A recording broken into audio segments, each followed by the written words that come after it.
You're back with me on Business Day. A latest study shows that gender bias in India is so high that 55% of women scale down their ambitions in the corporate world and drop out of workforce. Here is an interview with Sylvia Ann Hewlett, who authored the latest report for Center for Work-Life Policy on why the female leadership factor is under threat in India. I think the private sector the world over, for a couple of centuries was dominated by pale males. Caucasian guys have been the power elite for as long as one can remember.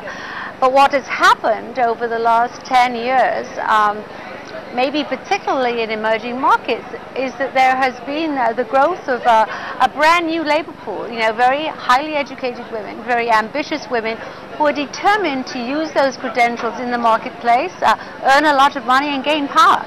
I think that's a whole new story. But India seems to be at the bottom of the heap when you just look at the fact that among the BRICS, we're right at the bottom when it comes to women leadership in terms of scaling up ambitions. I think often women tend to dumb down their ambitions because they're not able to live up with work pressures as a result of a poor environment that's been created by the organization.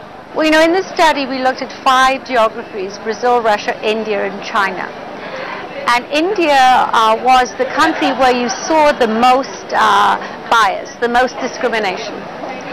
45% of women said that they were treated unfairly in the professional workplace because they were women.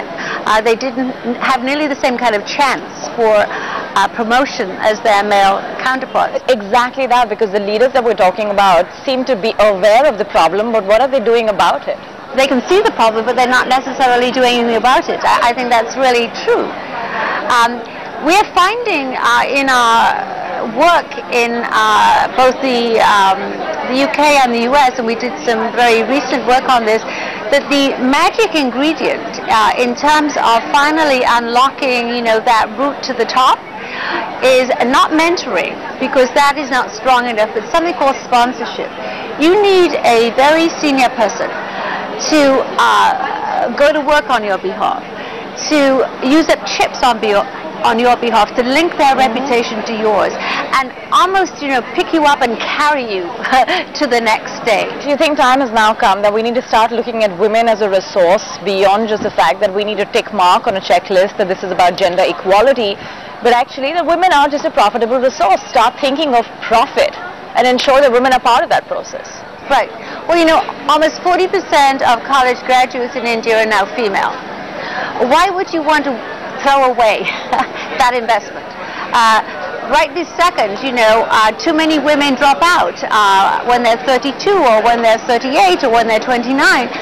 And there are ways of preventing that attrition, ways of preventing that wastage, if you like. They're precious resources. Recap on the top stories: airlines are not keen to give in to the government's demand to cap fares.